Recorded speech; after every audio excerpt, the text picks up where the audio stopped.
Hi ನಡಸು from tech in Kannada. ಹಿಂಗೆ ಕೆಲವು ತಿಂಗಳ ಮುಂಚೆ ಚಿಕ್ಕಮಂಗ್ಳೂರಿಗೆ ಕಾರಲ್ಲಿ ಹೋಗಿದ್ದೆ ನಾನು. ಆ ಟೈಮಲ್ಲಿ ನನ್ನ ಹತ್ರ ಕಾರಿನ ಡಿ ಎಲ್ ಇರಲಿಲ್ಲ, ಮಾಡಿಸ್ಕೊಂಡಿರಲಿಲ್ಲ. ಬೈಕಿನ ಡಿ ಎಲ್ ಇತ್ತು, ಬಟ್ ಕಾರಿಂದು ಡಿ ಎಲ್ ಇನ್ನೂ ಮಾಡಿಸ್ಕೊಂಡಿರಲಿಲ್ಲ. ಆದರೆ LLR ಇತ್ತು, ಲರ್ನರ್ ಲೈಸೆನ್ಸ್ ಮಾಡಿಸ್ಕೊಂಡಿದ್ದೆ. ಟೆಸ್ಟ್ ಕೊಡಬೇಕಾಗಿತ್ತು, ಆ ಟೈಮ್ ನಾನು ಕೊಟ್ಟಿರಲಿಲ್ಲ. ಸೊ ನಾನು ಹೋಗ್ತಿರ್ಬೇಕಾದ್ರೆ ಟ್ರಾಫಿಕ್ ಪೊಲೀಸ್ ನನ್ನನ್ನು ತಡೆದ್ರು. ಫಸ್ಟು ಇವನು ಎಮಿಷನ್ ಟೆಸ್ಟ್ ಕೇಳಿದ್ರು. ಯಾವಾಗಲೂ ಟ್ರಾಫಿಕ್ ಪೊಲೀಸ್ ಫಸ್ಟ್ ಅದನ್ನೇ ಕೇಳೋದು, ಏನಕ್ಕೆ ತುಂಬ ಜನ ಅದನ್ನು ಮಾಡಿಸ್ಕೊಂಡಿರಲ್ಲ. ನಂತರ ನಂದು ಡಿ ಎಲ್ ಕೇಳಿದ್ರು. ನಾನು ರಾಜನ್ ಥರ ಆರಾಮಾಗಿ LLR ತೋರಿಸ್ದೆ. ಸೊ ನನ್ನ ಪಕ್ಕ ನನ್ನ ವೈಫ್ ಕೂತಿದ್ರು. ಕೇಳಿದ್ರು, ನಿಮ್ಮ ವೈಫ್ದು ಡಿ ಎಲ್ ಇದೆಯಾ ಅಂತ. ಇಲ್ಲ, ಹಾಗಾದ್ರೆ ಫೈನ್ ಕಟ್ಟಿ ಅಂದರು. ನನಗೆ ಶಾಕ್, ಏನಪ್ಪ ಇದು, ನಾನು LLR ಇಟ್ಕೊಂಡಿದ್ದೀನಿ ಆದರೆ ನನಗೆ ಫೈನ್ ಕಟ್ಟಬೇಕು ಅಂತ.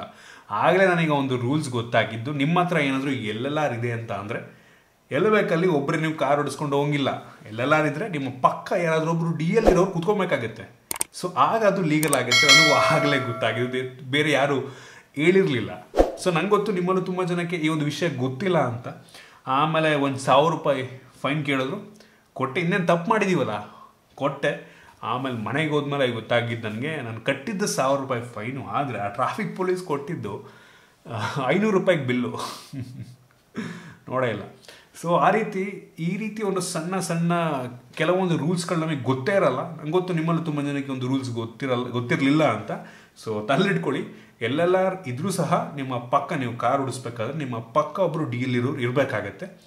ಆಗಲೇ ನೀವು ಟ್ರಾಫಿಕ್ ಪೊಲೀಸ್ಗಳಿಂದ ತಪ್ಪಿಸ್ಕೊಳ್ಳೋಕೆ ಸಾಧ್ಯ. ಮತ್ತು ಸೇಫ್ಟಿ ಪರ್ಪಸ್ಸಿಗೆ ನಂಗೆ ಅನ್ನಿಸ್ದಾಗ ಅದು ಮಾಡೋದಕ್ಕೆ ಹೋಗ್ಬೇಡಿ. ನನಗೆ ಗೊತ್ತಿರಲಿಲ್ಲ, ಆನೆಸ್ಟ್ಲಿ ಗೊತ್ತಿರಲಿಲ್ಲ, ನನ್ನ ತಪ್ಪು ಆಯಿತಾ. ಆಮೇಲೆ ನಾನು ಡಿ ಎಲ್ ಮಾಡಿಸ್ಕೊಂಡು ಈಗ ನಂತರ ಡಿ ಎಲ್ ಎಲ್ಲ ಕಂಪ್ಲೀಟ್ ಆಗಿದೆ. ನಾನೀ ಒಂದು ವಿಷಯ ನಿಮಗೆ ಏನಕ್ಕೆ ಹೇಳ್ತಾ ಇದ್ದೀನಿ ಅಂತ ಅಂದರೆ, ಆಗ ಹೇಳ್ದಂಗೆ ಕೆಲವೊಂದು ಸಣ್ಣ ಸಣ್ಣ ತುಂಬ ಉಪಯೋಗ ಆಗುವಂಥ ವಿಷಯಗಳು ನಮಗೆ ಗೊತ್ತೇ ಇರೋದಿಲ್ಲ.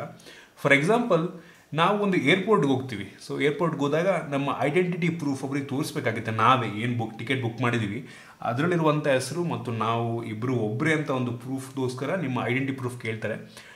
ನೀವು ಆ ಟೈಮಲ್ಲಿ ಆಧಾರ್ ಕಾರ್ಡು, ಪ್ಯಾನ್ ಕಾರ್ಡು ಅಥವಾ ವೋಟರ್ ಐ ಡಿ ಏನು ಬೇಕಾದ್ರೂ ತೊಗೊಂಡೋಗ್ಬೋದು. ಹಂಗಂತ ನೀವು ಹಾರ್ಡ್ ಕಾಪಿನ ತೊಗೊಂಡೋಗ್ಬೇಕು ಅಂತ ಇಲ್ಲ. ನಿಮ್ಮ ಫೋನ್ದಿರುವಂಥ ಡಿಜಿಲಾಕರ್ನಲ್ಲಿ ಡೌನ್ಲೋಡ್ ಆಗಿರುವಂಥ ಡಾಕ್ಯುಮೆಂಟನ್ನು ಬೇಕಾದ್ರೆ ನೀವು ಆರಾಮಾಗಿ ತೋರಿಸ್ಬೋದು, ಫೋನಲ್ಲೇ ತೋರಿಸ್ಬೋದು.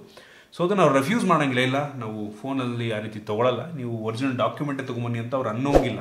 ಏನಕ್ಕೆ ಅಂತ ಅಂದರೆ, ನೀವು ಡಿಜಿಲಾಕರ್ ಓಪನ್ ಮಾಡಿದ್ರೆ ಇಶ್ಯೂಡ್ ಡಾಕ್ಯುಮೆಂಟ್ಸ್ ಅಲ್ಲಿ ಅದೇ ತೋರಿಸುತ್ತೆ. DigiLocker issued documents are as per with original document as per IT Act 2000 ಅಂತ. ಅಂದರೆ IT Act 2000ನ ಪ್ರಕಾರ ಒಂದು ಡಿಜಿಲಾಕರ್ನಲ್ಲಿ ನೀವು ಏನು ಡಾಕ್ಯುಮೆಂಟ್ ತೋರಿಸ್ತೀರ ಅದು ಒರಿಜಿನಲ್ ಡಾಕ್ಯುಮೆಂಟಿಗೆ ಈಕ್ವಲ್ ಅಂತ. ನೀವು ಒರಿಜಿನಲ್ ಡಾಕ್ಯುಮೆಂಟ್ ಇಟ್ಕೊಂಡ್ರು ಅಂತಲೇ ಇನ್ಮೇಲೆ ನಿಮ್ಗೆ ಹಾರ್ಡ್ ಕಾಪಿ ಅವಶ್ಯಕತೆನೇ ಇಲ್ಲ, ಆಯಿತಾ.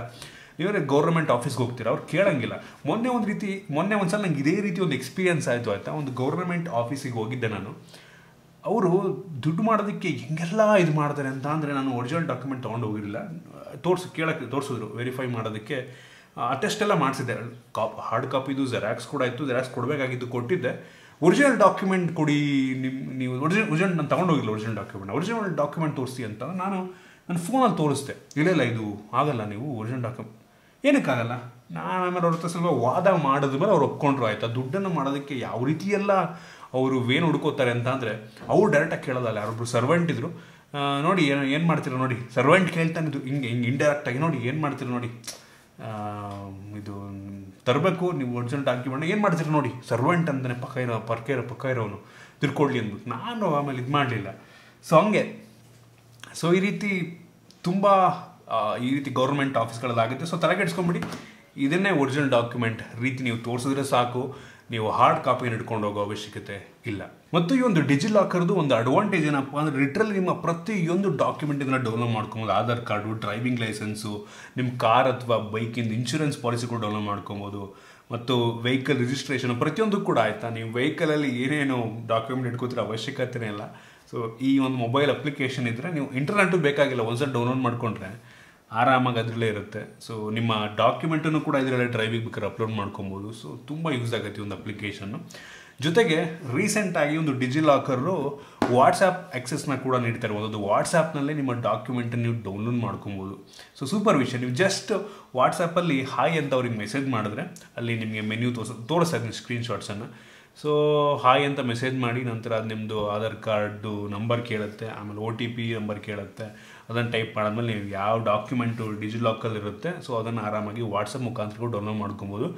ಅದು ಕೂಡ ಅಥೆಂಟಿಕ್ ಆಗಿರುತ್ತೆ. ಅದರೊಳಗಡೆ ಡಿಜಿಲಾಕರ್ ವೆರಿಫೈಡ್ ಸೈನ್ ಕೂಡ ಇರುತ್ತೆ. ಸೊ ತಲೆ ಕೆಡಿಸ್ಕೊಳ್ಳೋಂಥ ಅವಶ್ಯಕತೆ ಇಲ್ಲ. ಸೊ ಈ ಒಂದು ವಾಟ್ಸಪ್ನ ಮುಖಾಂತರ ಕೂಡ ನೀವು ಡಿಜಿಲಾಕರ್ನ ಯೂಸ್ ಮಾಡ್ಬೋದು. ಬೆಂಕಿ ವಿಷಯ, ಗೌರ್ಮೆಂಟ್ ಅವರು ಏನೇನೋ ಹೊಸ ಫೀಚರ್ ತೊಗೊಂಬರ್ತಿದ್ದಾರೆ, ಹೆವಿ ಇಂಪ್ರೆಸಿವ್ ಅನಿಸ್ತು ನನಗೆ. ಇನ್ನು ಕೊನೆಯದಾಗಿ ರೀಸೆಂಟ್ ಆಗಿ ಗೌರ್ಮೆಂಟ್ ಅವರು ನಮ್ಮೆಲ್ಲರಿಗೂ ಕೂಡ ಒಂದು ಅಡ್ವೈಸರಿ ವಾರ್ನಿಂಗ್ ಅನ್ನ ಕೊಟ್ಟಿದ್ದಾರೆ. ಏನಪ್ಪಾ ಅಂತಂದ್ರೆ, ಕೆಲವೊಂದು ಸಲ ನಾವು ನಮ್ಮ ಆಧಾರ್ ಕಾರ್ಡ್ ಜೆರಾಕ್ಸನ್ನು ಸಿಕ್ಕಿದವ್ರಿಗೆಲ್ಲ ಕೊಡ್ತಾ ಇರ್ತೀವಿ, ಆಯಿತಾ. ಕೆಲವೊಂದು ಏನೇನೋ ವಿಷಯಗಳು ಅವ್ರು ಕೇಳ್ತಾರೆ, ನಾವು ಕೊಡ್ತಾ ಇರ್ತೀವಿ. ಸೊ ಆ ರೀತಿ ಮಾಡಬೇಡಿ ಅಂತ ಒಂದು ವಾರ್ನಿಂಗನ್ನು ಗೌರ್ಮೆಂಟ್ನವ್ರು ಕೊಟ್ಟಿದ್ದಾರೆ. ಇನ್ ಕೇಸ್ ಮಾಡಬೇಕು ಅಂದರೆ ನೀವು ಮಾಸ್ಕ್ಡ್ ಆಧಾರ್ ಸಿಗುತ್ತೆ ನಿಮಗೆ. ಈ ಒಂದು ಆಧಾರ್ ಅಥವಾ ಈ ಒಂದು ಡಿಜಿಲಾಕರ್ನಲ್ಲಿ ಡೌನ್ಲೋಡ್ ಮಾಡ್ಕೊಬೇಕಾದ್ರೆ ಮಾಸ್ಕ್ಡ್ ಆಧಾರ್ ಅಂತ ನೀವು ಬೇಕಾದ್ರೆ PDF ಡೌನ್ಲೋಡ್ ಮಾಡ್ಕೊಬೋದು. ಸೊ ಆ ಮಾಸ್ಕ್ಡ್ ಆಧಾರಲ್ಲಿ ಹೆಂಗಪ್ಪ ಅಂತ ಅಂದರೆ, ನಿಮ್ಮ ಆಧಾರ್ ನಂಬರು ಕಂಪ್ಲೀಟಾಗಿ ಬ್ಲಾಕ್ ಆಗಿರುತ್ತೆ. ಕೊನೆ ಒಂದು 3 ಡಿಜಿಟ್ ಮಾತ್ರ ತೋರಿಸುತ್ತೆ ಅದರಲ್ಲಿ, ಉಳಿದಿದ್ದು ಯಾವ್ದು ತೋರಿಸಲ್ಲ. ಉಳಿದಿದ್ದು ಎಲ್ಲ ಅಡ್ರೆಸ್ ಪ್ರೂಫ್ ಅದು ಎಲ್ಲ ಇರುತ್ತೆ.